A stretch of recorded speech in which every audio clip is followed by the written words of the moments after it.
My name's Dean, and I'm your host. You're listening to The Non-Typical Project.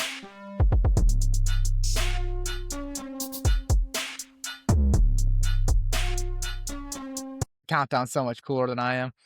All right, guys. So today I am super excited. I've got my one of like the top tier guests that I had. Like one day I'll get this person on, and luckily enough, I'm super thankful to Paige for actually hopping on this early, especially in the podcast. While I'm still small and trying to grow it. For those of you who don't know, which I believe all of you will, Paige is a multi-time world champion professional archer. She's a member of Team USA Archery, and she is one hell of a bow hunter. And so no one more perfect and fitting of being on the Non-Typical Project and kind of everything that we want to hear from and learn from than Paige. So Paige, thank you so much again for hopping on. This is awesome just to have you here. Yeah, thank you for having me. I appreciate it. Absolutely. You actually are coming back right now from the ATA show. So I did want to Mhm. ask you about that. If there's anything in particular you saw at ATA that you're like, this is freaking awesome and I'm super excited about it, and what those products are and what those things are that you saw. Yeah, I mean, obviously, Bowtech launched their hunting bows there. That was pretty cool for me. Like, yeah, I'll be using those. Specialty Archery launched a new peep, and that was pretty exciting. It's called the Stack It Peep, so I'm using that. But something like totally outside the answer that you would expect from me. There was a hunting site, and it is thermal, and it's actually a bow sight that like I goes think I on your saw a video. bow. I think I So saw there a was video of 2 of this. them. There was one that, like, you used your phone and it, like, went on this huge mount or whatever, and then the other one that I am gonna use. And, we can't do anything cool like that in California, but I ended up kinda getting with those guys, and so I'm gonna go down to Texas and do some hunting with them, and it was, like, the coolest thing. Like, it's a more streamlined, like, actual, like, looks like a site, kind of, not like your phone, all the stuff. And I walked by the booth and was looking at it, I'm like, "Oh, man, I want that." Like, that would be so cool. Like, this is why I hate living in California. You can't have any fun things. And so, yeah. So that I was like, I spent more time at that booth, like wandering around and just like pointing the bow at all the people, clicking through all the colors. I'm like, okay, this would be fun. That's pretty rad. That's one of those things that again, like I think that could be in Texas. That's the perfect place. First off, that's where Yes. you want to be for that. But there we've recently gotten introduced kind of an extended thermal season for predators in Missouri. So something Really? like that with the they just Oh, that extended would be our season a cool. little bit. That'd be awesome. Yeah, going out and whacking a coyote or two on that'd be pretty dope. It would be Um, super fun. and I've gotta say too, during that time, I believe it was ahead of the Rumble, so correct me if I'm wrong here, but I believe it was ahead of the Rumble. I gotta give you kudos. You actually put up a video on Instagram kinda talking about your mentality, the situation you're in, personal stuff in your life that was Mhm. going on, and some changes you were making to your game, and that was something that when I saw that video, I'm like, "This is cool. This is what I wanna hear and see from people that are at the top of the game." Um, because that helps me out a ton. Like when I hear that stuff and I see that video from you and I'm like, okay, so there isn't like this brick wall that these professionals have that they're just cold as ice all the time. You made some changes going into that. So is there anything that you would want to like kind of touch on as far as that goes or expand on it just for anybody Yeah. that didn't see What's that? funny, so right before we got on, I just filmed the follow-up video for that to post, like saying, this is how it went. Here's my thoughts. So short version for you on here. Um, So what I did is I switched to a tension release and I was shooting that because I typically shoot back tension. Like I'm not a puncher or command shooter. And I've shot all the release styles and I can usually shoot back tension on all of them. But basically something that I found was I kind of got lazy. And I say this in the post, so you'll see that after. But like Uh, essentially I've shot back tension forever, but over the years, it's like your release gets a little lighter and a little lighter, and you can get away with doing like a little less and a little less and like still shoot the bow. And you don't realize how lazy you get until you do something like that, like something drastic. And so I grabbed that tension and went to shoot it.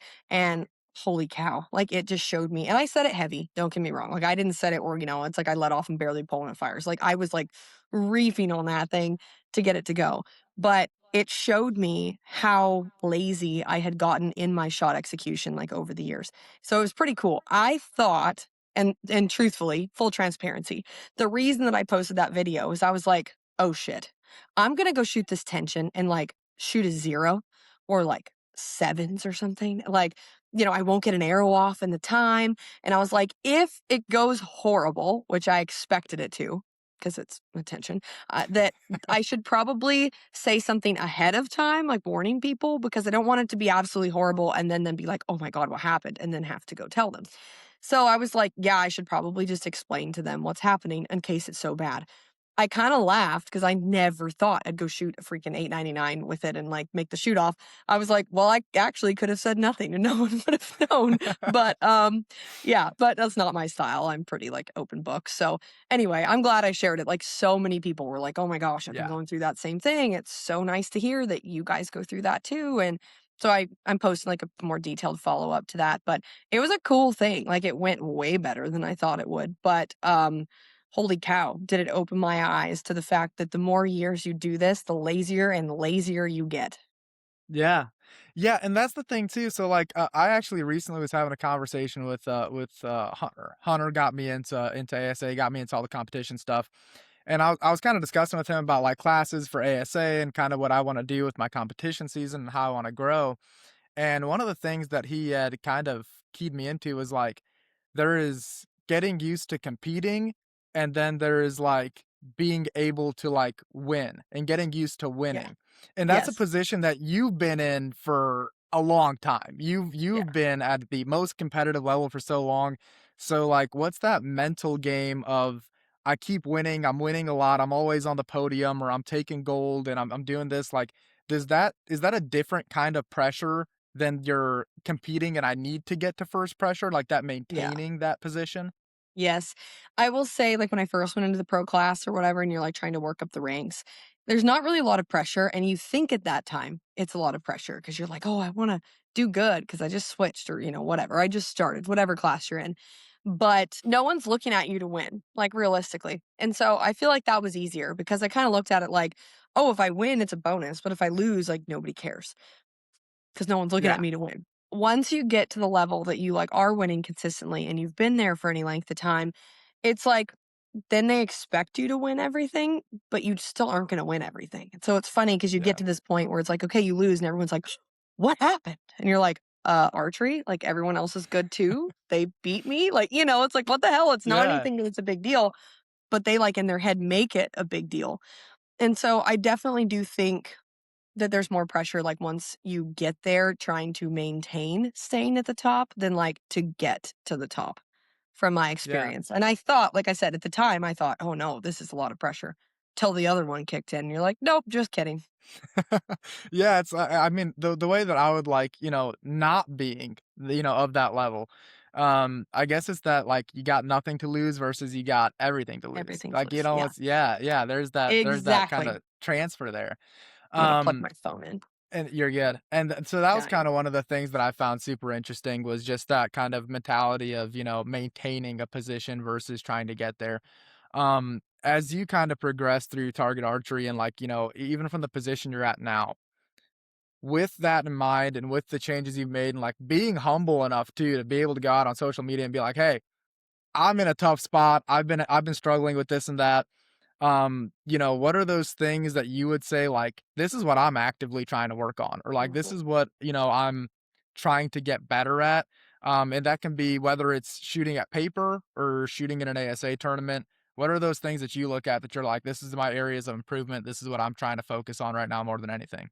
I mean, the biggest thing is obviously shot execution since that's, what I was talking about, that I was working on currently. But that kind of carries over to everything. Like, no matter, like, I was lazy at all of it, right? So, like, it doesn't really matter what I was shooting. It was just kind of like you're just sitting there waiting for it to fire. You're not like actually doing something to make it fire. That would be the difference.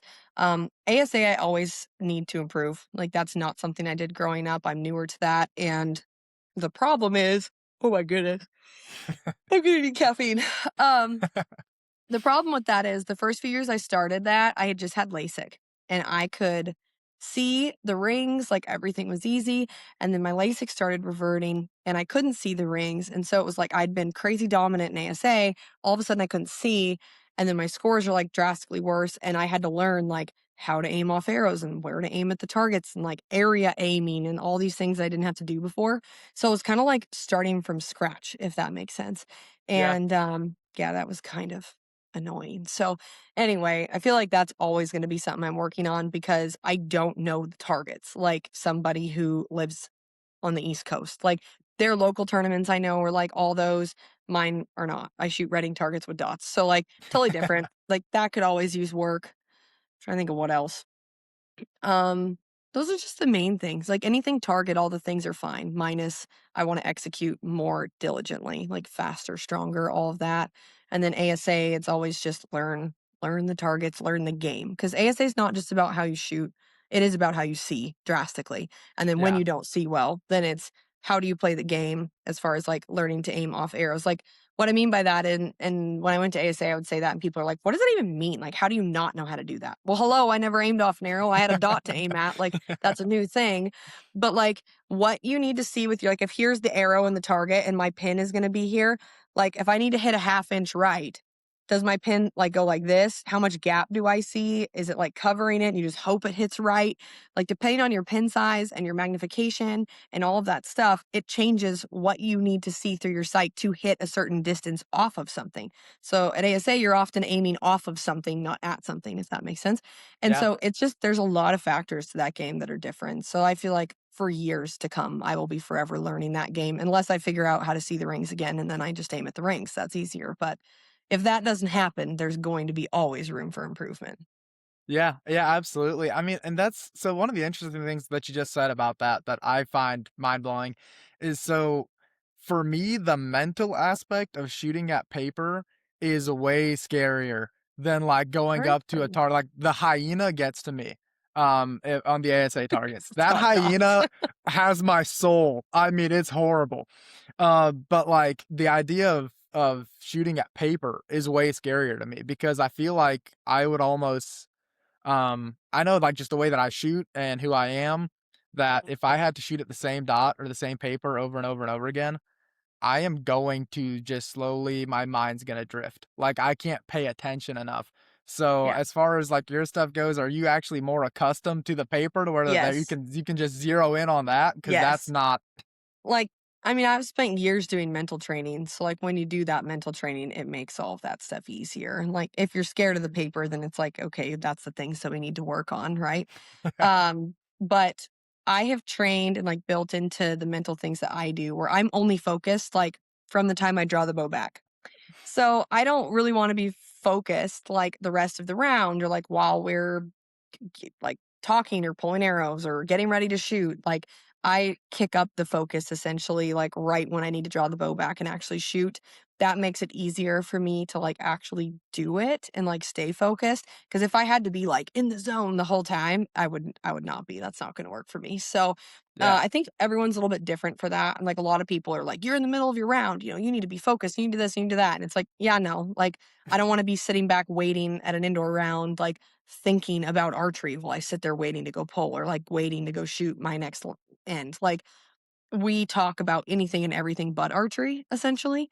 And then when yeah. we step to the line, it's like now we're focused on archery. And then when we're off, it's anything but. So everyone has their own approach to that, but that's kind of how I take it. And it makes it a lot easier if you only have to focus in the little bursts. Gotcha. Yeah, no, that makes a lot of sense because if you, I, again, for me, like I said, having the brain that I do, I'm bouncing around all over the place. So I Oh, need like me an too. outlet in between. You know what I mean? I need a little Yeah. bit of outlet. Now that's what like, not having the experience with indoor, but having the experience with ASA, that always helps me out a ton. Is getting off the line and just like chatting with the guys in my group or whatever else in between shots. That tends to help me when I go back up for the next target, I'm like, Yep. "All right, I got it out of my system, now I can focus again a little bit."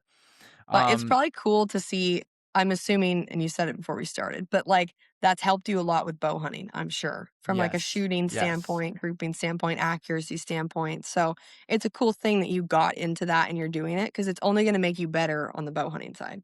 Yeah, and I've noticed it because I've actually gotten, like my shot distance that I'm comfortable with on whitetail has increased a lot, just from, like and I've been preaching this since I started, with the ASA stuff, local events, Mhm. going to Foley, going to some of the national events like that. Like, now, anybody that I'm around that, doesn't do that, I'm immediately preaching it to them like, "Listen, Yeah. January 15th when season ends here is not the time to hang your bow up. We have so many Yeah. local shoots, and this is the time where if, like, you were gonna change anything or figure out, how to extend your range a little bit, Yeah, man, it now's the has made time. the yeah, this is the time. It's made a world of difference, and, I owe a lot of my success, in the last 2 years, to ASA, I think, for sure, just because that competition game, interestingly enough, and I'd like to hear your thoughts on this too, the pressure that you feel when you're hunting, like those shakes and those nerves and all that stuff, yeah, that's nothing. That's nothing compared to what I feel when I have to have people watch me shoot a bow. Oh, I'm backwards. Are you serious? Yeah. No way. Yeah, I So get way more amped, like, on the hunting side than the target side, but the target side, I've done it so many times for so yeah, many years, like, you learn. I will say on the hunting side, like, doing the mental training stuff on the target side has taught me how to stay calm, like, before I shoot, because it sucks if you see a deer and it's like, "Ooh," beforehand, right? So it's like I've learned I still have all the feelings and all the emotion, all the adrenaline, but I, like, push it down essentially yeah, until I make the shot, and then it hits. So it's actually made me a better bow hunter from that standpoint for sure. But I get way more amped bow hunting than I ever do shooting tournaments. But again, I've done it every weekend for, like, most of my yeah, life. So it's like, you know, just like yeah, anything else, the more you do it, the easier it gets. yeah, it might be a little bit of numbness to it because for me, that was Yes. so shocking, like, yeah, I got so comfortable with shooting at, deer or whatever else that I'm hunting that when I got to my first ASA, which is so funny because I shot like a couple little local shoots, and the first year I ever like built a target bow, which is just my hunting bow with, target shafts and stuff like that. The first year I ever built something up like that, I think I shot like 2 local shoots, and then I hopped in the truck with my buddies and we drove down to Foley. I'm like, "All right, sure, let's go do this." That's awesome. And I remember, like, I'm never gonna forget this. I was, judging yardage, and That's brave.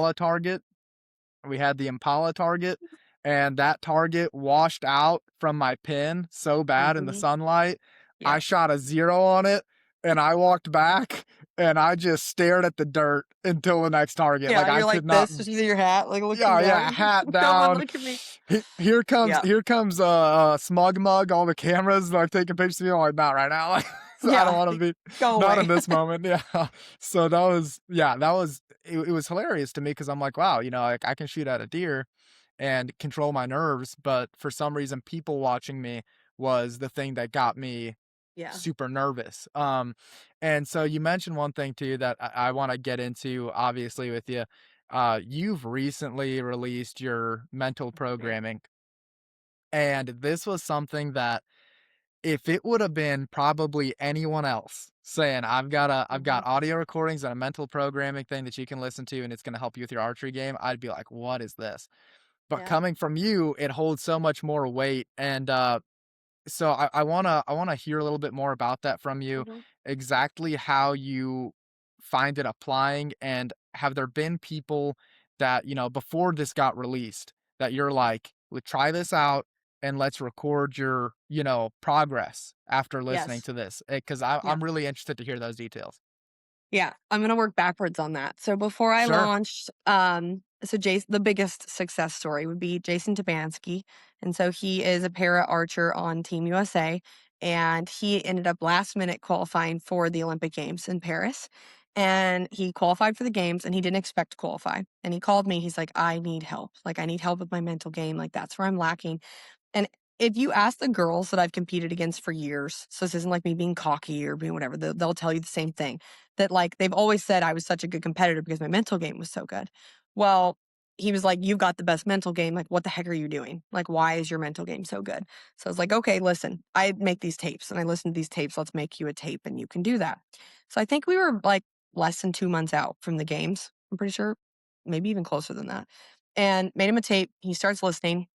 He goes to the Olympic Games. Long story short, he wins gold. Now he's an Olympic gold medalist, which is really cool. Wow. But for me, the cool part was while the games were happening, I was on the phone with some of the employees at USA Archery, and they were getting like real time updates from his coach that was there like the USA Archery coach that was there with him at the Olympics, and he's like, "I've never seen him like this." Like he was so focused and he was just like in the zone. I just knew he was going to do it and he like knew he was going to do it. And I've never seen him like that before. So it was kind of cool because he may not have noticed the difference, but the people around him could see the difference. And then he goes and wins the games. And like he has won like a bunch of other things since then as well. And he just took second at world championships and he won, I think it was Pan Am's. So like he's been like an incredible success story of that. What's cool is I only launched this like a month ago and it works so fast compared to like all the other mental things I've done over the years that there's already tons of people that are coming back with like positives. And I actually had someone call me yesterday and they were like, "Hey, one of my competitors got your mental thing and has been listening. And this person shot a 900 at the Rushmore Rumble, which was really cool. And they were like, okay, I want to do it because I was watching them and they were different. Like I could see their mental focus and how they approach things and like how they handled the pressure was different than they've ever been before. So it's cool not just hearing it from the people themselves, but from the competitors watching them. So I'm like, that's legit. I Yeah. didn't know that that would happen, but I had a couple people there. One kid in particular, and he made a video I shared on my Instagram yesterday, day before. But he had used it for I don't know, 2 weeks maybe, and then went into the tournament. He also shot it like a 900, shot really well, and he was Wow. like, "Here's the crazy part about it." Because we're working with, and if you need me to explain it and all those things I can too, but there's two parts of the mind, there's conscious, subconscious, and I'm working with the subconscious. So it is beyond what you consciously think. It like makes up who you are at your core and those like repetitions that your subconscious mind runs and those patterns and all that stuff. So when we do those recordings, and you listen, people think they're going to think different or that they're going to like feel different. And you don't. It's so much deeper and beyond that. If you were thinking different, that's your conscious mind. So it's funny because all the messages I've been getting in feedback have been, I don't understand how or why, because I swear I didn't think different, but I just won a tournament and I hadn't done that. Or like I went to league and shot 300s in a row and I never do that. Or shot a 900 and I haven't done that before. I beat my PB by 10 points. Like there's been all these different things of people messaging me so far and I've saved them. So I'll share them on the socials and stuff. But none of them really understand or comprehend why, if that makes sense, because it's not something that we're fixing at your conscious level. It's deeper than that. Yeah. So that's been kind of interesting to hear the feedback because people are like, yeah, it doesn't make any sense to me. I feel like I'm the same, but all of a sudden I shot 10 points higher. I'm like, yeah, that's pretty much how it works.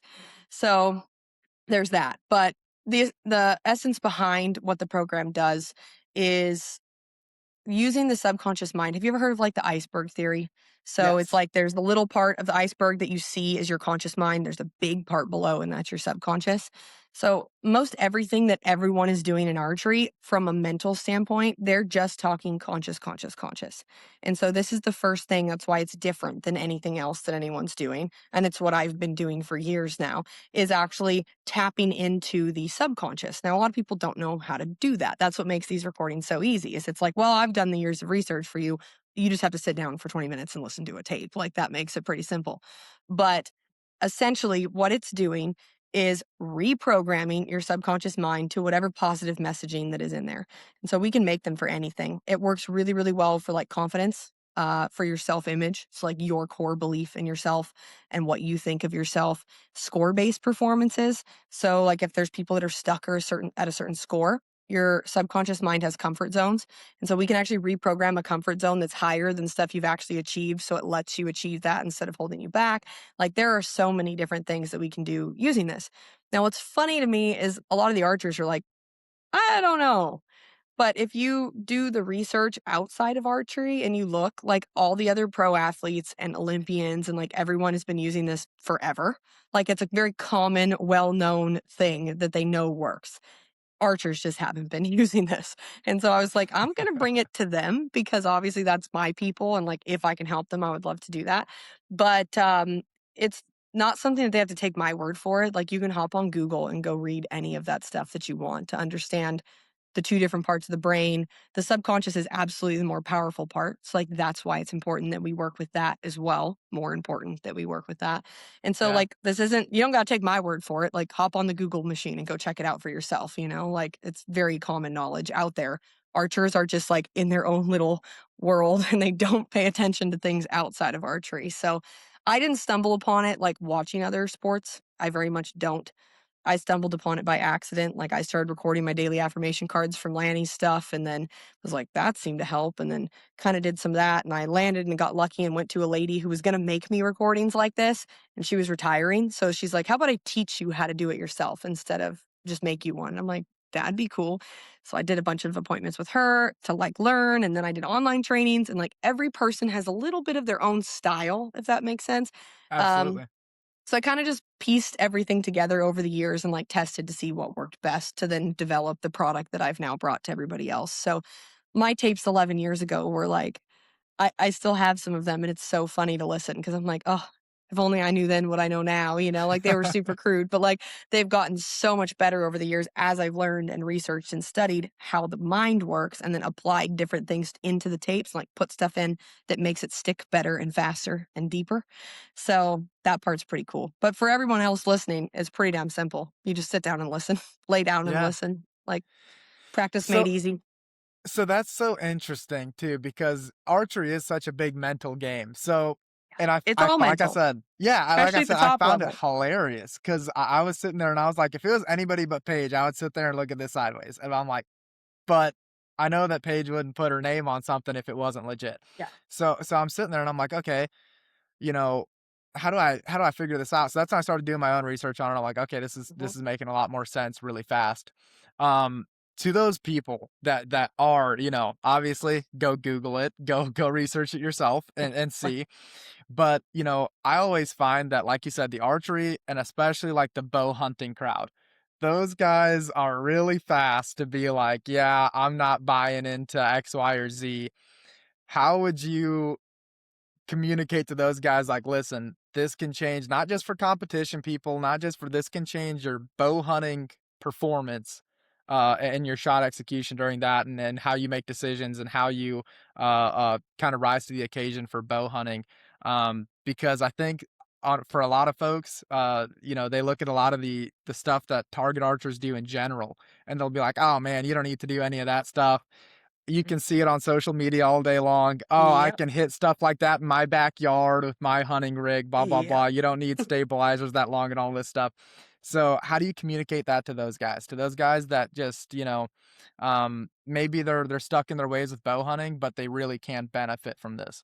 Yes. So let me first answer it applying to both, then I'm gonna make Yeah. bow hunting specific, but archers are so quick to just go buy the next gimmicky product, like hoping that that is gonna make them better.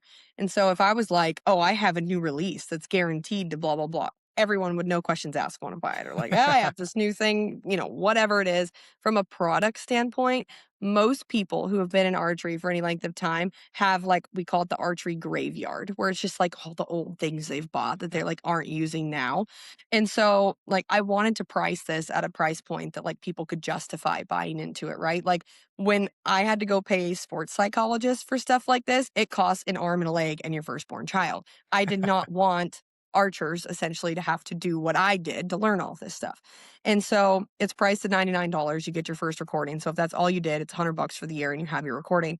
And I guess my challenge would be like, what do you have to lose? It's $100. Like, how much money do you spend on tags, traveling, registrations, like hotels, like rental car, all the things. And if there was really something there that would help you for $100, like why would you not try it? Yeah. Truly. Like how much other bullshit have you bought into that you tried that didn't actually work? Now, directed at bow hunters, more bow hunting specific.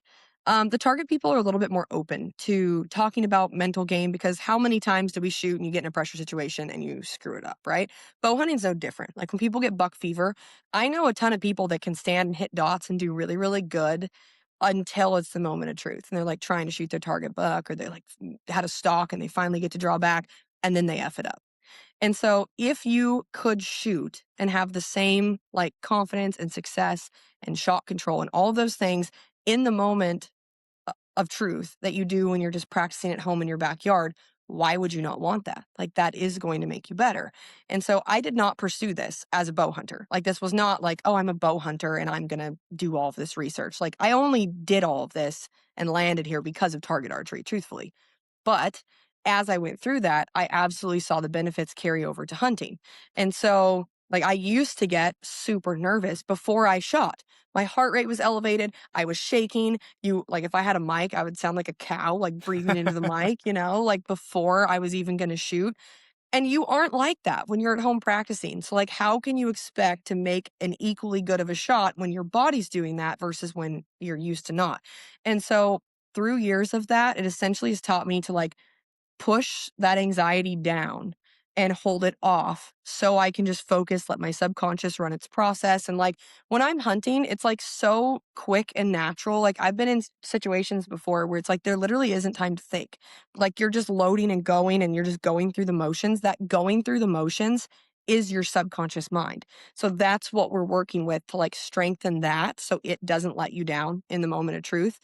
Um, but essentially, it's to help you manage like the buck fever and those emotional feelings and stuff. And it's fine to have them, but let's have them after we shoot because then we already did our job. And so I still feel all of that, but it's just like when it hits me, essentially, that makes the biggest difference. Yeah, yeah, absolutely. That's something that and it's so interesting hearing this because I want to go ahead and try this program out for my target season. And a big part of that is because I've gotten, I guess it's through repetition, and I'm never going to claim to be God's gift to bow hunting or anything like that. But like through repetition, I took my first deer Are at the you bow when sure? I Like was half 8. the internet does that. You don't want to Oh, jump no, on no. that train? Sorry. As much as I would love to, you know what I mean? I sit there and I look at it through this lens. Like, okay, I took my first deer at the bow when I was 8. I still get flutters when a buck comes in, I still get nervous, but through one way or another, I'm able to kind of just and I think it's a lot of times because I am alone. I'm able to just say, "There is no other consequence other than me and this deer. Yeah. These are the 2 parties of consequence," that maybe I'm able to kind of remove those feelings a little bit until after Mhm. the shot. But with target archery, I haven't figured that out. So I am interested to see where I'm able to progress to with target archery. So Yeah. I do wanna do my own little research on it, and, I will go ahead and employ the program in my target season just to see Yeah. how I can try to rein this back and see if I can maybe it's gonna help me find that missing link between target archery and hunting. Yeah. And, I find it interesting too because like you mentioned, it taps into that subconscious and it taps into self-image and confidence and stuff like that. So this really sounds like as much as it is revolving around the archery kind of field and whether it's target or hunting or whatever, it seems like it's almost a lifestyle sort of thing. Like it can change the way you behave a little bit without you knowing it. A lot. So I actually had some people request, like, can you do a normal confidence and self-image that has nothing to do with bows at all? Like I just need this for my own mental health. And I was like, yeah, that's totally fine. So I'm actually working on that one as we speak. And that's where a lot of the people who are going to like psychologists for this type stuff, it's for other things, like not sports. Now you target a sports psychologist, they're going to be making stuff that's more like this, but you can use like the sky's the limit for this kind of stuff. And essentially, your subconscious mind is who you are at your core. And so by using this, we can essentially improve who you are at your core. And so there are two parts to your brain. Obviously, there's conscious and subconscious. So once you're in the membership, I'm doing those like lives monthly. I'd like to do them more often than monthly, but I promise at least monthly. And I'll be teaching them like all the things that I've used for my conscious mind because that is important as well. Like if you have the best subconscious mind ever, but you're letting your conscious mind run and think things it shouldn't, that's also going to hurt you. And so there's just not as much back work. Like conscious mind, it's like you just need to think the right thing in the moment, pick something to think, and we'll make that work, right? But the idea is essentially when you're shooting your best, everything's flowing. It's just happened naturally. That's your subconscious running that process, and your conscious mind just stays out of the way. So it's the times when you get really nervous, like what you're feeling at ASA, where the conscious mind starts running and you're like aware that people are watching you. And I only get so many letdowns, and I don't want to be embarrassed, and all of those things. So we think other positive things to essentially keep the conscious mind distracted. And then we fill in the groundwork, like the building blocks essentially that you need using that subconscious. So there's both parts that come with this, but the biggest part to me of like the program is accessing everyone's subconscious because that's just something that no one's been doing. So have you ever heard of visualization? Like in Yes. archery, people talked about Yep. that. So visualization is using the subconscious mind. So the reason all of this works, again, you can Google it if you don't believe me, for anybody listening, but the subconscious mind cannot tell the difference between truth and lie. Okay. That's why you say stuff like you've already done it or things you want to achieve, like you're currently doing it, even if you haven't, because then it just believes that you have, which can tell the difference between truth and lie. And the subconscious mind cannot tell the difference between a physical event happening or the mental thing happening in your head. So that's why visualization is so powerful, because let's say you get nervous trying to shoot a deer. If you visualize yourself shooting a deer in all these different things in all these different ways, your mind feels like your subconscious mind, not your conscious mind, feels like you've actually done it that 100 times that you just visualized. Like it can't tell the difference. And so, because that's how the mind works, this stuff actually works. If the brain didn't work like that, this wouldn't work. Right. And so, it's kind of cool because anyone who's done visualization, I'm like, this is the same thing. Like, there is visualization in there, but it's also including like guided meditation and daily affirmation cards and reprogramming. So, it's like kind of everything shoved into one, which is why it works good and quick. The other thing is, to really access the subconscious mind, the more relaxed you are, the better it works. So that's where like I have music in there called binaural beats. I don't know if you've seen that. So like you to be in the best state of mind. Like, when you sleep, there's different sleep states, light sleep, deep Yeah. sleep, REM sleep, all those. Okay, so your brain creates different brain waves in those states of sleep or relaxation. So theta waves are the best brain state for meditation and relaxation and subconscious reprogramming. So the music that's on there, and it only works if you put headphones on like you have now or in your ears, it puts a different hertz frequency in each ear. And then your brain hates that. So your brain creates a balancing frequency in the middle, and they can control what that balancing frequency is based off what they put into your ears. So the music that's on there forces your brain, the balancing frequency in the middle, to create theta waves. So even if you aren't in the most relaxed state of mind, it forces your brain to create theta waves, which even lets it go deeper and faster into the subconscious as well. So there's like all these different elements that go into the recordings. Like it's not just, oh, I wrote some shit down and recorded it, right? Like there's been Yeah. years of there's forward thinking, there's grounders. Like while we do like in the walk down portion, it's see this, smell this, feel this, because as we bring in different senses, it targets different parts of your brain and basically opens them up to be more accepting to the message that's coming next. Like there's a lot that goes into it. Again, you don't have to understand all of that for it to work. Like that's the nice part. I just have to understand it to make it right, right? So they don't have to worry about all that stuff. It's as simple as lay down, turn it on, and go to sleep. Because even when you're sleeping, the subconscious still hears it. We don't need your conscious to hear it. Or play it while you're driving, play it while you're cooking or shooting, or like sit down on the couch, put your headphones in, and sit there for 20 minutes. Like, there's a lot of different ways that you can incorporate this into the day. And the more you listen, the better it works. But I think what's important, like, I would love to see, because I can see like how many different of each recordings have been bought. And I can already say the one that's the least is the bow hunting. More than I thought actually bought the bow hunting recording, but not as many as I hoped from the bow hunting standpoint. Yeah. So I am hoping that this will kind of like break into the bow hunting community and they will understand or at least be willing to try it, because I know it will work if they try it and they commit to it. Because they're a lot of the ones that could use it even more. They don't get all the experiences. Like if we shoot a tournament every weekend, you're in the pressure situations all the time and you shoot a lot of arrows. So you're getting tons of practice. Like how often do you get that one arrow on your target animal? Like it's not something you experience often. Yeah. So it's more important for them to do this stuff so they really are at their best mental state at that moment of truth. Absolutely. I mean, because that's something you You don't can't get practice that all the you can't time. practice it. Yeah, Yeah. for a lot of guys, that might be a once a year if they're lucky thing. Yeah. So it makes it all the more valuable. I'll be honest, I was sitting there like, what exactly is your degree in again? Because if it's not in psychology, It's it not. should have been. It's in business, and law, criminal justice and business, Yeah, yeah. the No, this follow-up just was gonna be, what exactly do you do for the CIA? That was yeah, no. I just, like, nerd out over that stuff just because I know, like, how much it helps, and I'm absolutely. so competitive, like, I want to be the best at everything I do.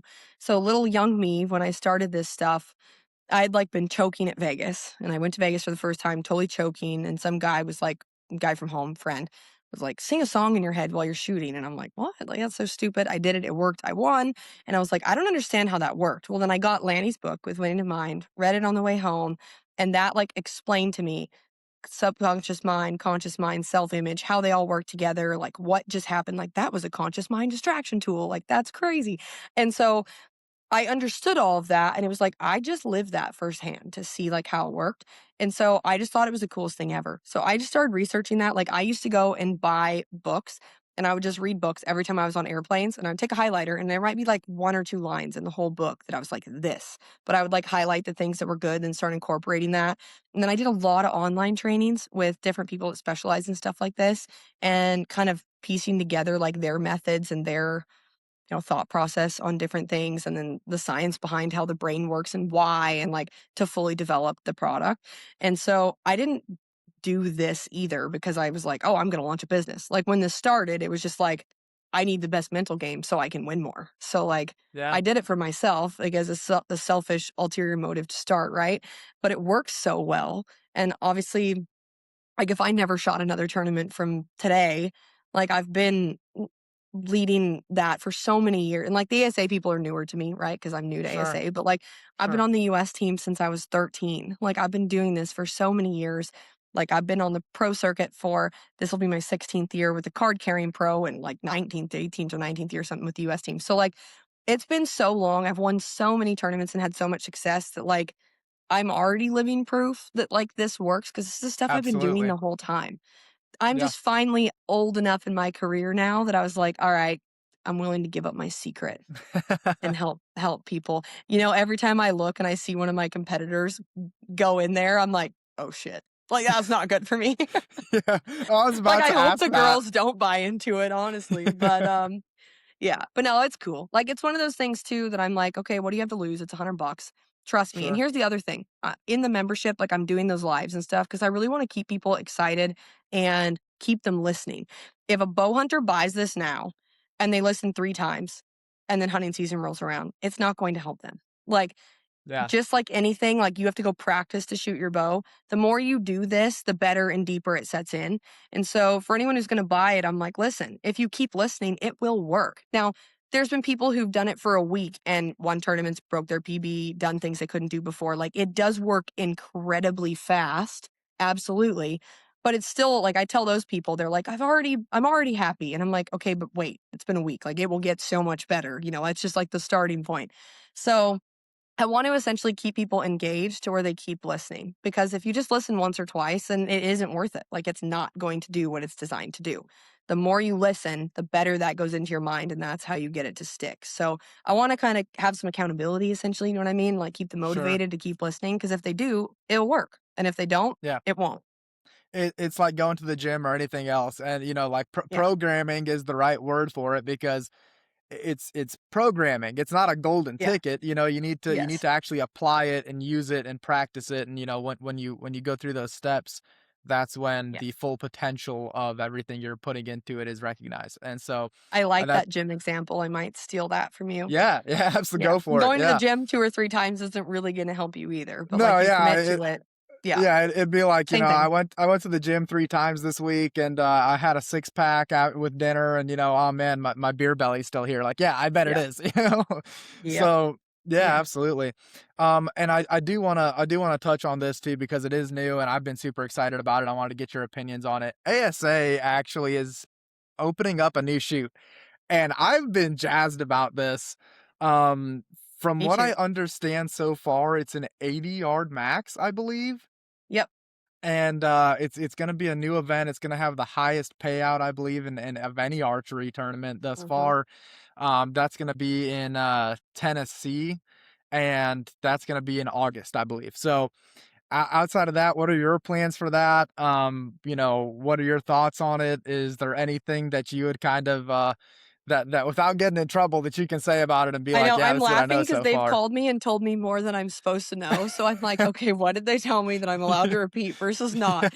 Um, okay, it's an 80-yard max, so yes, obviously it's a bow hunter setup, so that's what's gonna make Yeah, it different than anything else. So yeah, for those of us who are used to shooting target setups and long stabilizers and all those things, like we're going to shoot our traditional hunting setups, which is going to be really cool. And their rules make it that way. So it's like I think it's going to have to be screw in tips, like no lenses in your scope, like all the things that you would actually use bow hunting. yeah, So I'm gonna have to build a whole different setup for that because obviously I've never built a bow hunting target setup, if that makes sense. Yeah, Um, like, yeah, it's gonna be interesting.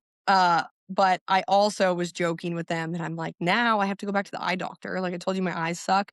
And hunting, I can use a verifier and my pins get much better, but then the animal isn't great past like 60. absolutely. Or I don't use a verifier and the animal's better, but then my pins are really crappy. So to shoot at a tournament level, like trying to hit 12s versus trying to hit lungs, right? Two different things.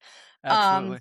I was like, yeah, I'm gonna have to go back to the eye doctor and like bring out those old school grandpa glasses I used like 10, 12 years ago, 15 years ago now, literally 15 years ago now. It's wild. Um, so I can hopefully see. So that's going to be like a bare minimum starting point for me. Like I need to go get my eyes figured out. I'm just going to take a couple different glasses and say like, give me a few different prescriptions and kind of see what will work. I have astigmatism, so hopefully if they could fix that, that would help the pins. But like it's gonna be interesting. I know a bunch of us were talking like, "What arrows are you gonna build? Like, what Yeah, bow are you gonna shoot?" And we've never done a lot of that in-depth testing with that stuff, so it's gonna be pretty cool, but it sounds like they're gonna make it a whole event. Like, it's gonna be fun. There's gonna be a ton of people. I think there's gonna be music. Like, it's gonna be hopefully more than just like a boring old archery tournament, you know? And absolutely. so I applaud them for trying to do something different. Like, target archery, I would love to see it grow more and, like, do better, but this is a really neat way to, like, bridge the competition aspect of target archery with the hunting side. I Yeah, hope it brings out, like, a shit ton of bow hunters that, like, maybe wouldn't go to an ASA or wouldn't go, to Reading or things like that, and maybe they'll be like, "This one, like, this is my tournament, I'm going to that," because really any bow hunter could just roll in and shoot this, and so I'm really hoping that the numbers are big. Like, I hope it's a ton of fun. It does suck because there's some tournament overlap. So for those of us who shoot tournaments, like we're having to miss other events to shoot that, and it's kind of causing some issues. And that it's never easy from that perspective. But for sure. from the event itself, I'm very excited for it. I think it's going to be awesome.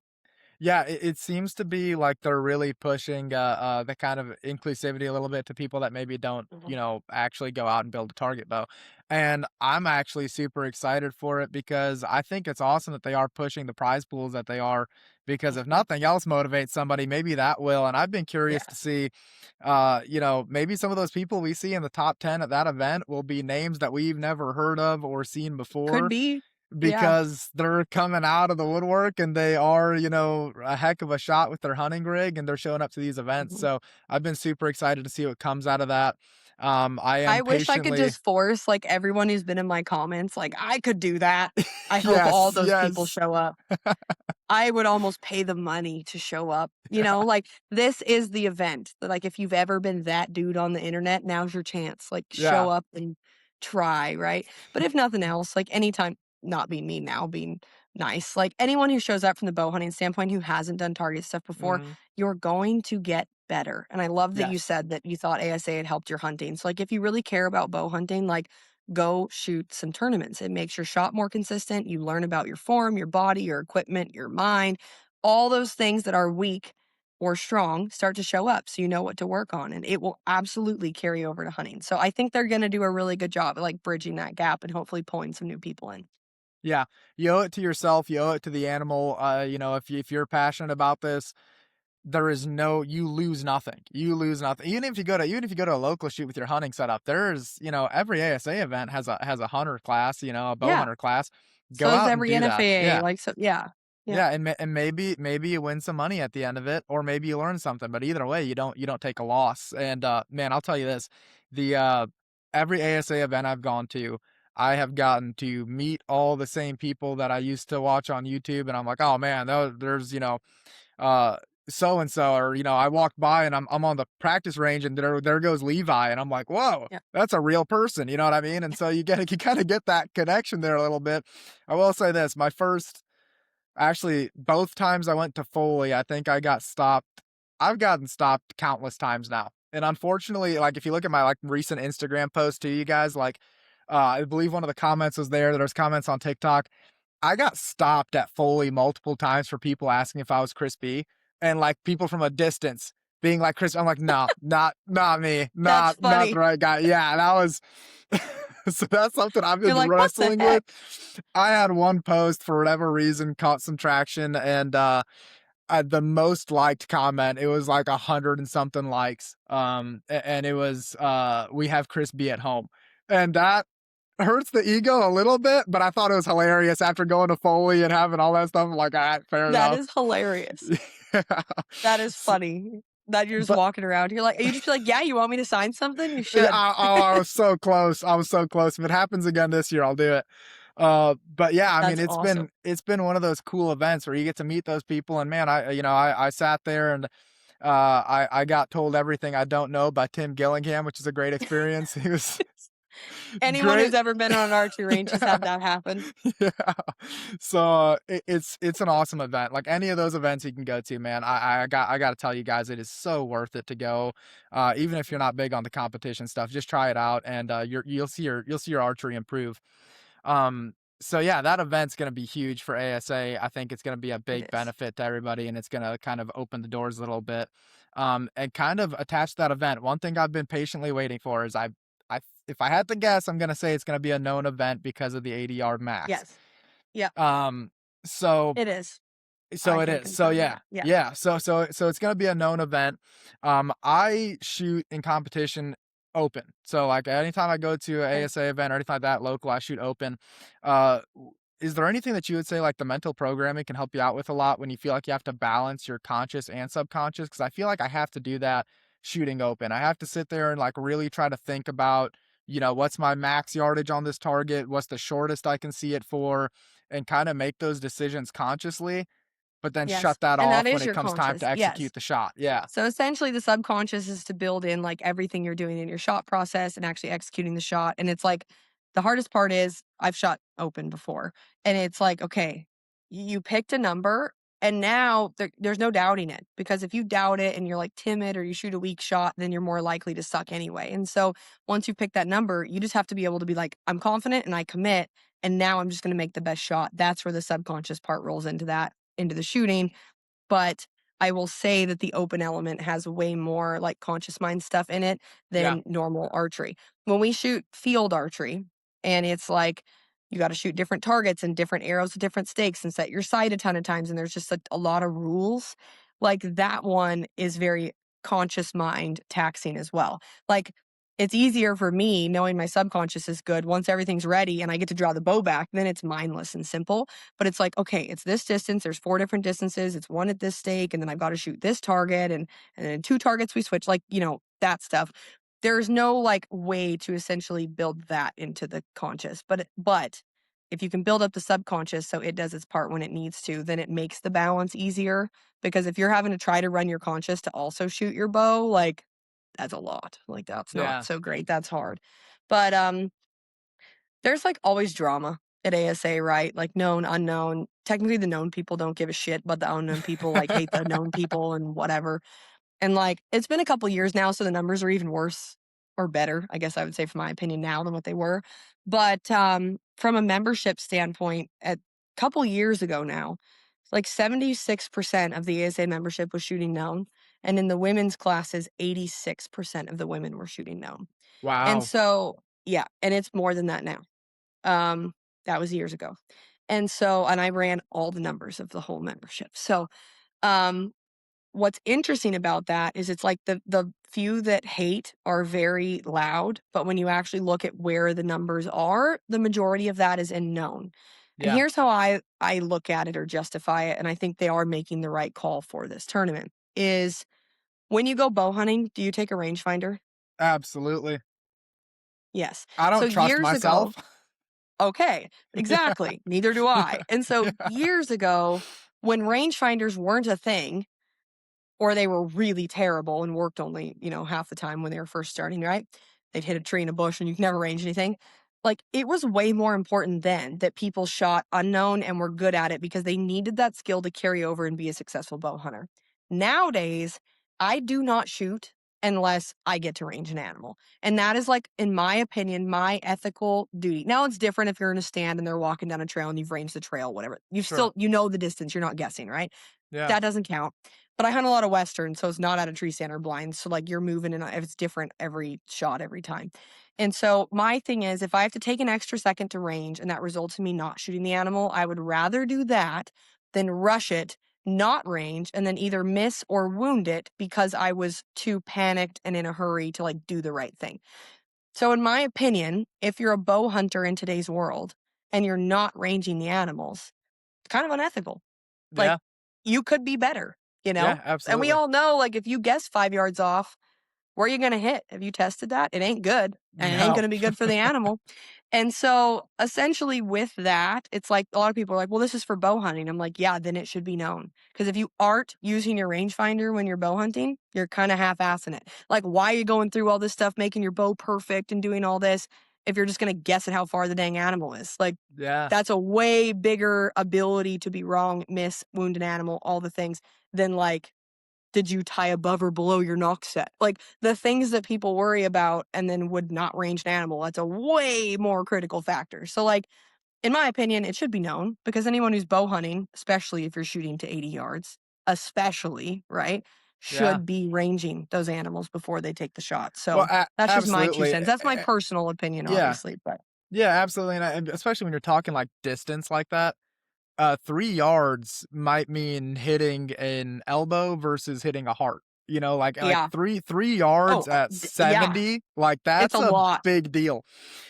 Mhm. So, yeah, It's so it's that's a more than that. Like, on a deer, it's a yeah, lot. yeah. Yeah, especially your bow speed varies, but at my bow speed, it's a lot. Yeah, absolutely. No, and for sure.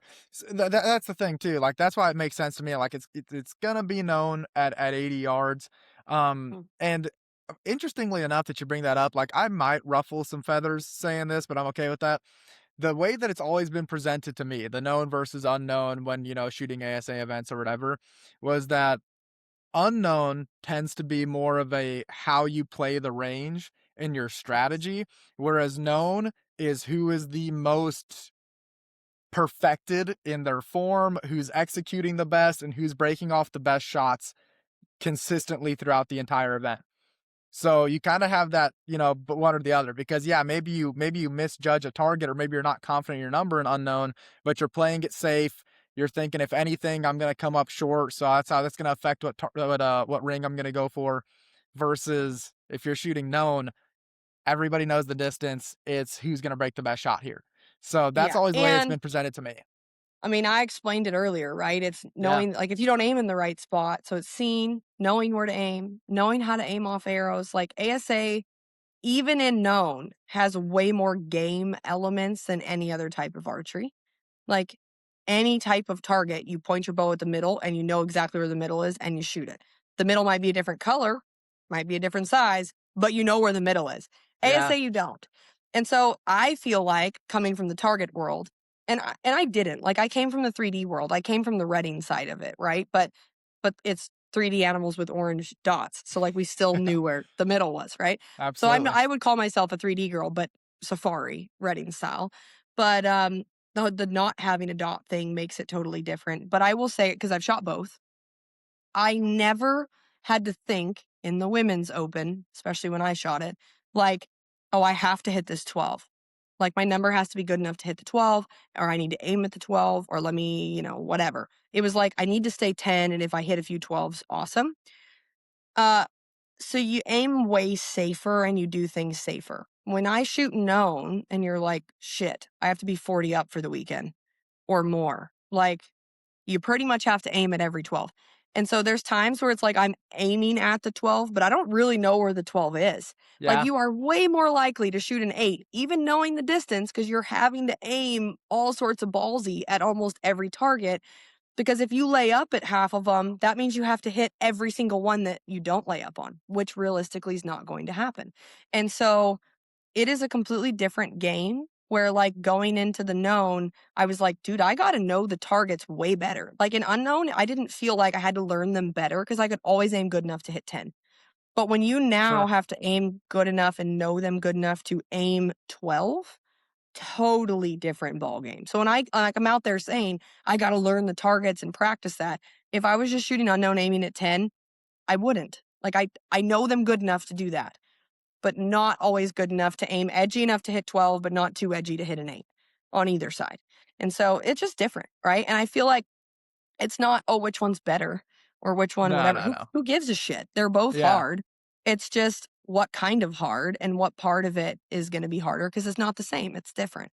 And so I don't know. I feel like everyone's like a big pissing match of like, what's better? Who I like this? I was the OG, blah, blah, blah, blah, blah. And it's like, dude, who gives a shit? If we're all out there shooting bows and having fun, then how about y'all just support each other and be fine with it? But Yeah. that's easier Yeah. said than done.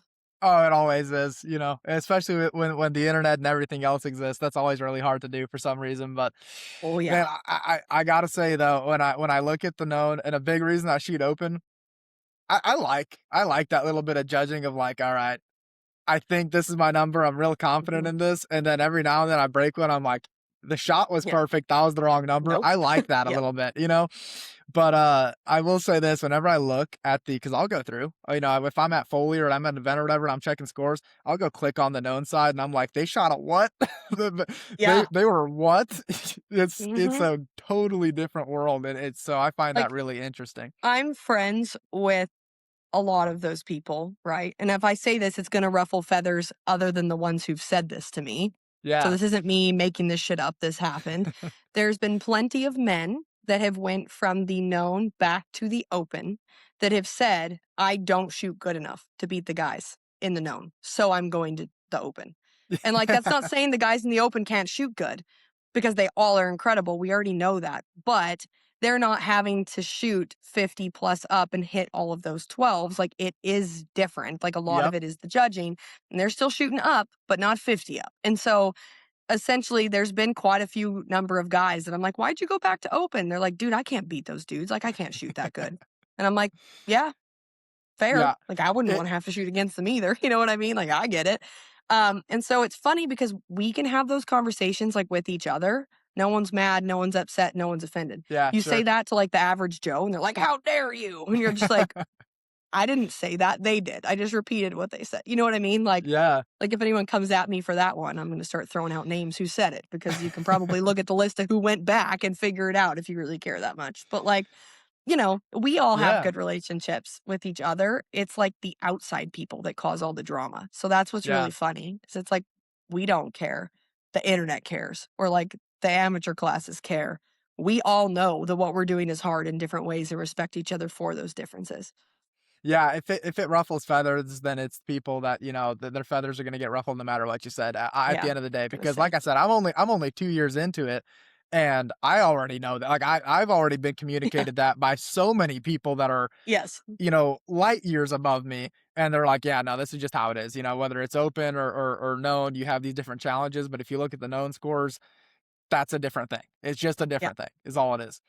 I do wanna get onto this too, your hunting season. Wanna talk about that, how that went, how do you balance that, you know, target archery versus hunting side? How do you stay sharp throughout hunting season for your target stuff and, like, Yeah. switching bows, going between stuff?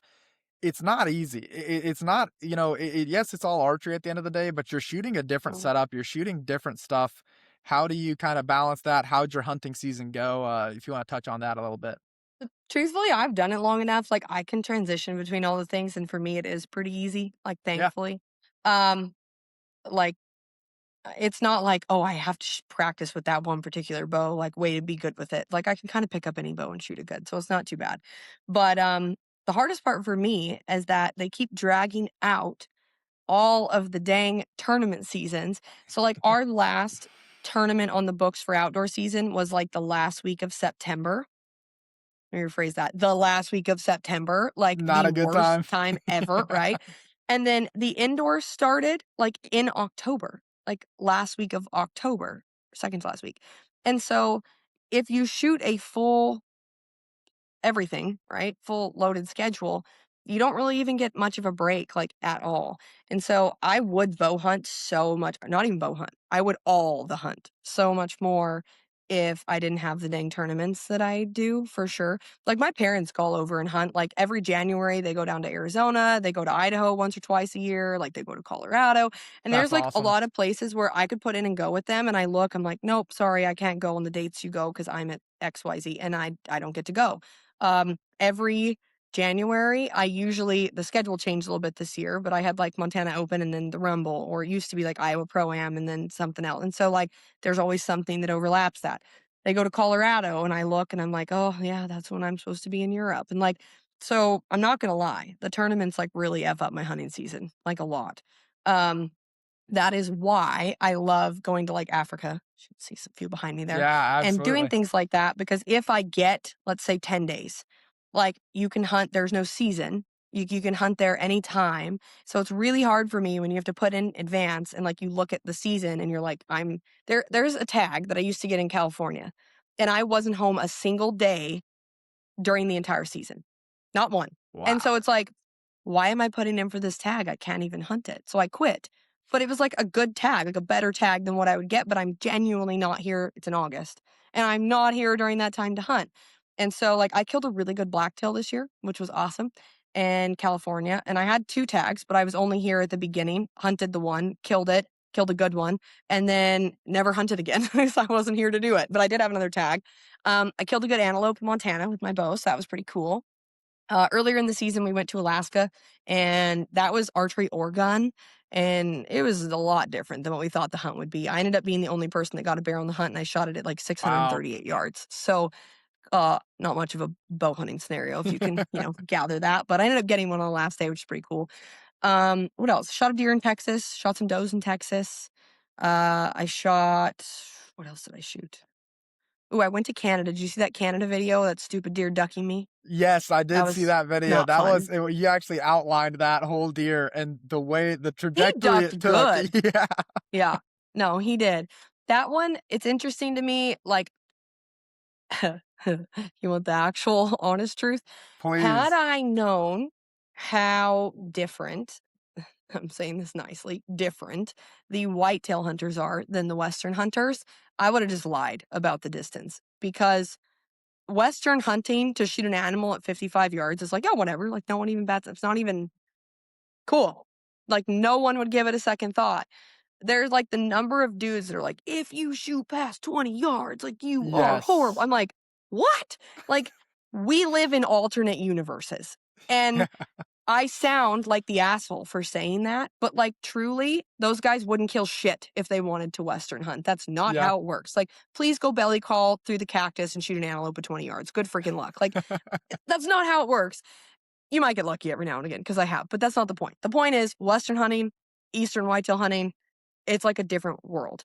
So yeah, that one kind of sucked. Like, would I wanted to shoot it that far? No. But like everyone Right. was talking shit. You were with an outfitter. That means you suck. I was out of the country legally as a non-resident of that country.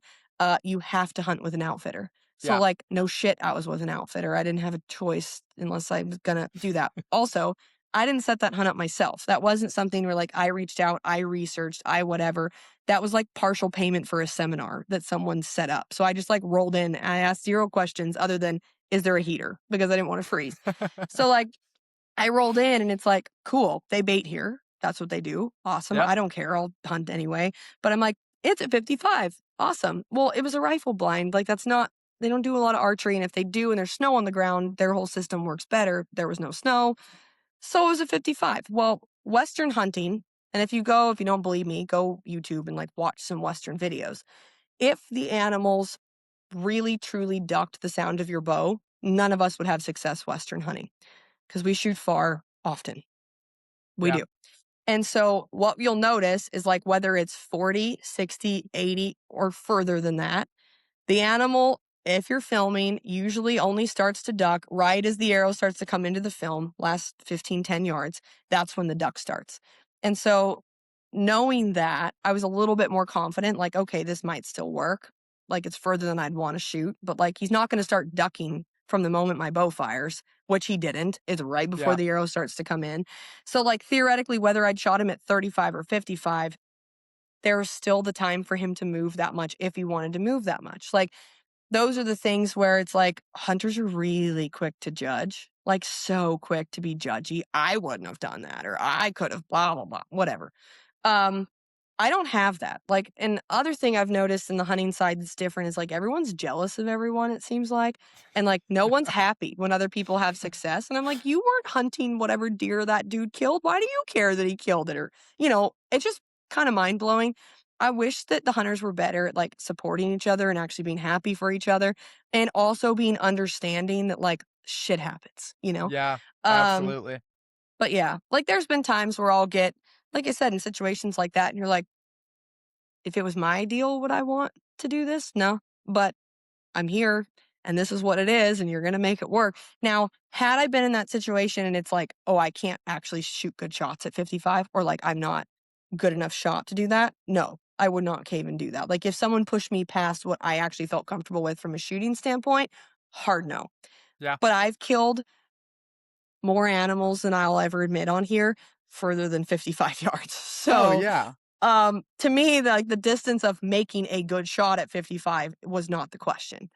And I could have got I so the week before that when I was in Texas, I shot a doe and it was 18 yards and I aimed low, like I aimed hard, whatever. She ducked so hard I spined her. I'd never spined an animal before. That was my first time. And luckily she just died. I didn't have to shoot her again. But I was like, literally, it's like I shot. You know how you kind of track the arrow? It was Yeah. like I'm tracking it and the deer was just gone. And I'm like, how did it and Texas deer are wired different, right? But I'm like, how did it move that fast? And so reading those comments, I saw a ton of people like, you should be aiming at the bottom of the body line or at the bottom of the, and here's my problem. That is the only deer, and I post like all the things, right? Like, Yeah. obviously. And so thinking back, like I shot a deer high like that I lost when I was 12 or 13, but it didn't duck me. It was bedded uphill. It was just a bad situation, whatever. Other than that, I haven't shot a deer high that I've lost since then until that one I posted.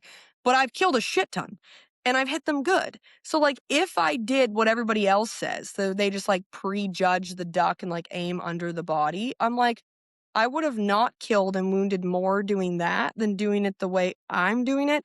So my moral, ethical thought process is I will aim hard at the heart as much as I can, where if it doesn't move, I still have a good chance of killing it. But if it moves, I still have the most amount of room for it to move and still kill it. And if one wants to overduck me and I'm aiming there, then good for him. He deserves to live. He beat the game. Like, Yep. whatever. But I couldn't live with myself if I just aimed at the bottom of the body. And then, so the doe I shot first, I shot a buck like a couple days later and I aimed hard heart. He didn't move. Like, had No. I aimed bottom of the body because of what the doe did, I wouldn't have killed the buck. And so I just have a hard time because it's like I'm pretty open minded to things and I try to think logically. And reading those comments, the bow hunting community just doesn't. It It's gets like crazy. total eye opener. It gets crazy. Like, because my issue with like predicting the duck, shooting for the duck, you don't know what like it took. Anytime I look at a deer, I don't care how many I've shot. It's a wild animal. Like I Yeah. don't know what he's gonna do next. So I don't aim for the duck. I aim for exactly where I feel like I need to be. If the animal is quartering to me, quartering away, Yeah. if the animal's broadside, I aim for a kill shot, and I do everything that I can control properly. Yeah. Once that Exactly. arrow leaves, it's between that animal and God. Yeah. I don't have any hand in what Yeah. happens after that. It's like, Jesus, take the Yeah, wheel. There's nothing yeah, more that we could do. it's gone. Yeah. So that's what I'm trying to focus on, and I find it so funny that you say that too, because I've seen it to the point where it's like, well, why are you shooting your bow out to 80 yards, 100 yards? Why are you doing that? You wouldn't shoot a deer that far. That's a waste of. And I'm like, I'm sitting there scratching my head, like I don't know what rock you crawled out of, because this year, my biggest public land buck to date, that guy back there, Good deer. that buck, man, I'm still jazzed about him. But that deer, my first shot was at 43. Punched him at 43. I see blood coming out of his sides. Everything looks good. I'm super, focused on what's happening, because as soon as I see the blood, I'm like, it looks like a good shot, but being critical of myself in the moment, I'm like, that is like 2 ribs further back than where I want it to be. Yeah. So I'm like, I don't know what I've got. He jumps 3 or 4 times and stops. Now he's at 73 yards. I have the opportunity for a follow-up shot. Thank God I've been practicing out to 100 all year. I dialed my sight back to 73, drove my bow back, shot, and I hit him again. And Yeah. if you don't practice like that, you can't do that. So Yes. what's the more unethical thing? Oh, I didn't take a shot at him at 73 because I don't practice out to 100, because, I would never shoot a deer that far. I would shoot a deer at 100. If I have an arrow in the deer already, I I've better take killed animals further than that. yeah, I'm sure. I'm sure. Don't hate me. Here, No, here no. come the internet warriors. If you're I'm capable looking of at one doing right it, now that I killed over 100. if you're capable of doing it, then you can do it. And if you're somebody that says, "Well, I would never take my first shot at an animal this far, that far." Okay, maybe you're not that I get confident with that. your gear. Maybe you're not, secure with your gear to where you feel like you can pull off that shot. Well, you still owe it if you have the follow-up shot. You don't want to sit there with your hands tied and be like, "Well, I can't make that follow-up shot." Yep. Oh, It's worth it 100%. it's worth it to train to that level, and I wanna ask you too because I think this is really interesting. So, you've gotten to hunt pretty much everything under the sun. You look at the background behind you, you've got some, like, grail animals behind you. Is there any hunt or any, whether it's for the archery aspect of it, the shot you put on the animal, the conditions you're in, is there any hunt that you would pick out and say, "This is the one that I'm never gonna forget. This is the hunt that, was the Mm. best if you were to rank them?" The red stag was always, like, the animal that I wanted the most. So it's kind of funny, like, I remember little kid me watching the hunting channel and watching red stags and being like, "That'd be my dream hunt." And my family, like, did not fly. They were terrified of planes, like, all the things, and I didn't know I was gonna end up living this life. So in my mind, I'm like, "Yeah, I'm never gonna be able to do that, but that'd be so cool." So that was, like, my bucket list animal. So I did get to shoot a really good red stag, and I'd show you, but it's not back from the taxidermist yet. Um, it's been forever, but it's almost done. I think he's working on it now. But, that was one that just meant a lot to me because I wanted to hunt one of those animals, like, forever. So that was cool. The lion hunt will always be memorable. Like, it charged. I shot it twice. It full charged. They had to shoot it again. I'll show you at the ASA this year. I've got it on video. Um, I just didn't post it because I didn't want PETA to, like, ruin my life, so I it's not had on the that. internet. I posted the photos of it and everything, but I have the videos, so if you wanna see it, I'll show you. Same goes for anybody. I'll Absolutely. show anybody, I don't care. I just wasn't, like, sending it or posting it, Yeah. but yeah, I've got it. That one was cool. Like, was it memorable good? No. I was pissed I had to shoot my lion, like, I was mad that he charged, and that happened from a bow hunting standpoint, that sucks, Yeah, yeah. but the whole thing was wild and crazy, and yeah, it was cool. Um, trying to think of, like, other like, look around the room, like, see. Actually, that elk, like, nothing impressive, but that was kinda cool. I killed that, like, public land when I was a kid. That was with a rifle, but, That's awesome. like, that was a big elk for where I was hunting, right? Like, the way I look at everything too, and it's funny 'cause going to Africa, you have those little tiny animals and whatever, and, like, when I first went, it was like, "Yeah, those aren't impressive," or, like, "I'm not into whatever, it's this big." But there's so much more that goes into it when you understand, like, the species is different. Like, is it big for the species? I've Yeah. gotten a lot better and had more respect for the animals, I think, from, like, that standpoint than I ever did before, if that makes sense. So that's pretty cool. Like now, I just think it's neat to try and shoot all the different animals and hunt the different species because they are so different and their mannerisms are different and how you hunt them all is different. And so that's really fun to me. Like, I like whitetail hunting. It's not my favorite. Like, I love blacktail hunting. That probably is up at the top. I love antelope hunting, but I love any kind of hunting. And so that's where, like, I always say I don't discriminate. Like, you want me to go spot and stalk? Yes. You want to put me in a stand or a blind? Bait, no bait? I don't give a shit. What's the law? Can I bait? Sure. Throw some on the ground. Nope. Okay. I guess we won't. Like, I don't really care what we're doing. Like, I just want to have fun doing it. And so I don't know. There's a lot of people that are like pretty stuck in their ways with that. And to me, I'm pretty open minded on that front too. Like, I appreciate that everywhere has different laws and different ways that they do things. And so I like traveling and experiencing how different people do things. Like, even within Africa, when I've hunted with different outfitters or hunted at different like lodges and places, their setups are totally different. How they do things are different. And like, I think that's awesome. And I appreciate those differences. So that's kind of my approach to it. Like, I just like hunting. I like bow hunting. I like the challenge. I like being in the woods away from the internet and all the people. And so I kind of take it for what it is and appreciate it for that. And I think that makes it way more enjoyable. Yeah, that's awesome because it's funny you say that. Like, obviously, going out of the country to hunt, you do have even to a higher degree cultural stuff. But if you go like around the country, like I'm lucky enough, I've got friends all throughout the country that hunt all kinds of different things. Mm. I'm looking to start going out of state this season.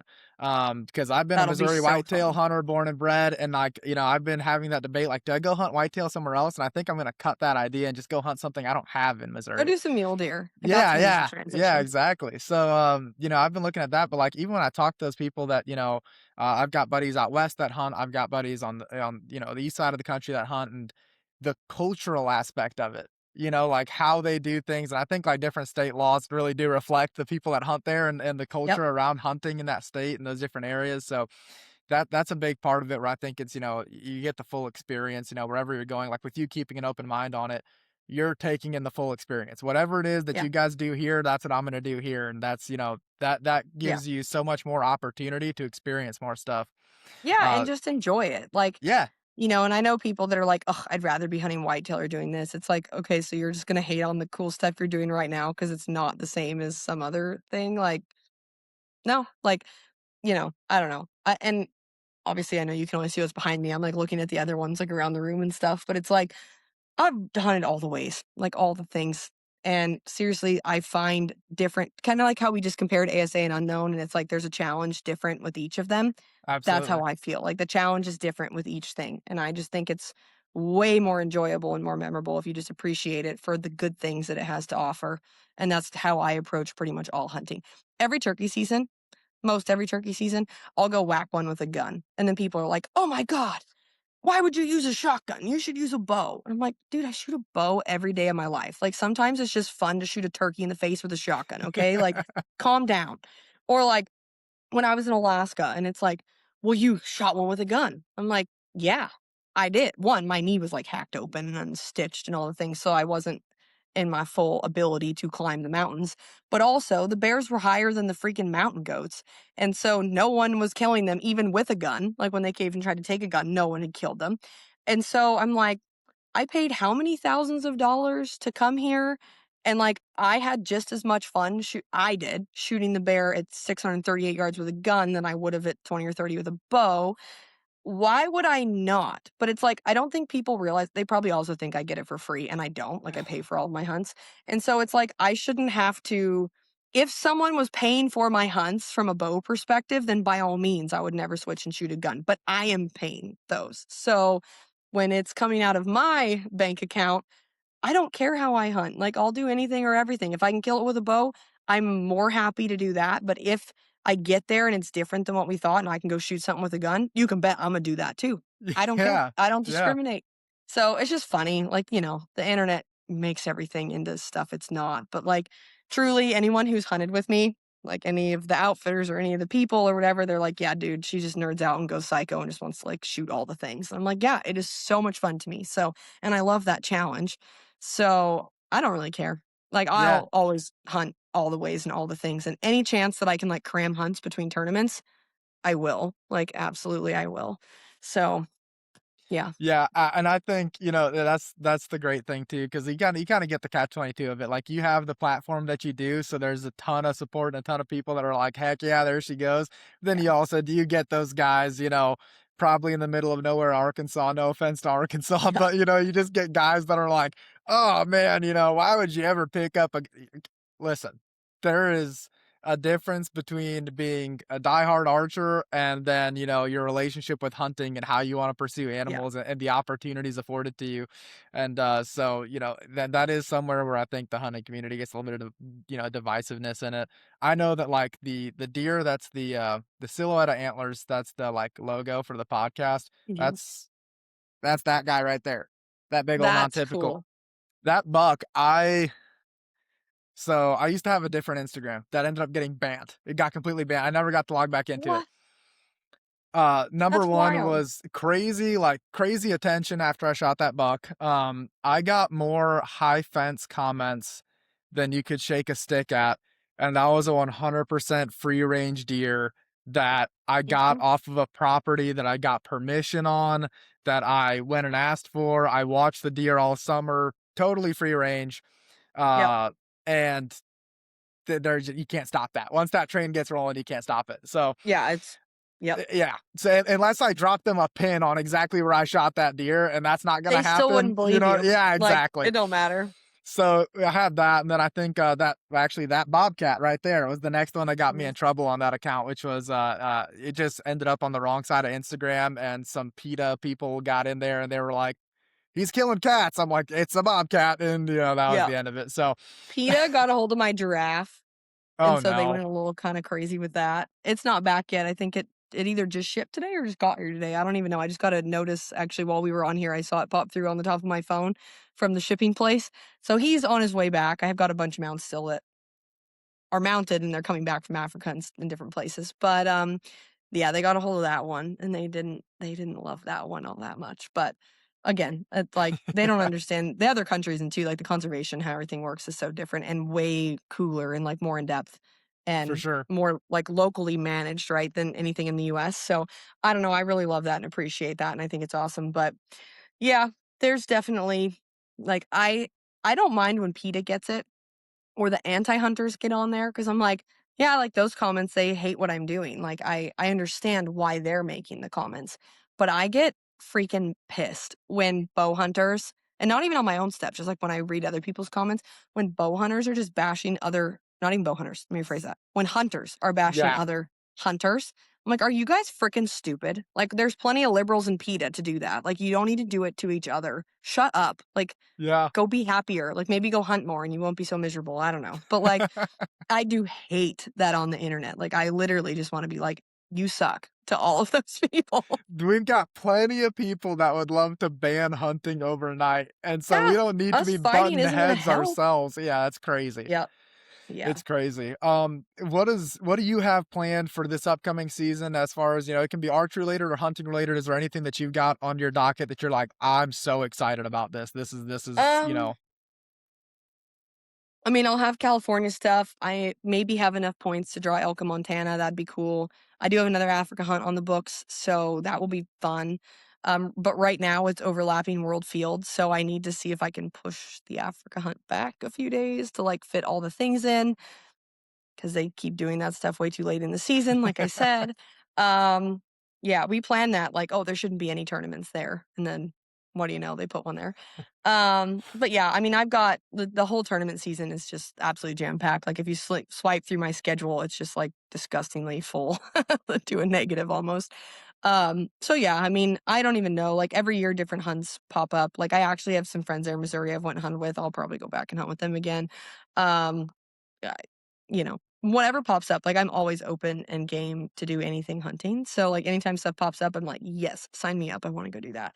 Um, but yeah, I don't know, like, unfortunately, my schedule gets blocked in with the tournament stuff, and then it's, "Okay, how can I fit hunts around that?" Because essentially, that is my job, right? Hunting Yeah. is not, and so it's like, "Okay, I gotta go to work first, and then in the blanks, like, how can I fill in hunts?" So, what about you? Anything fun or exciting?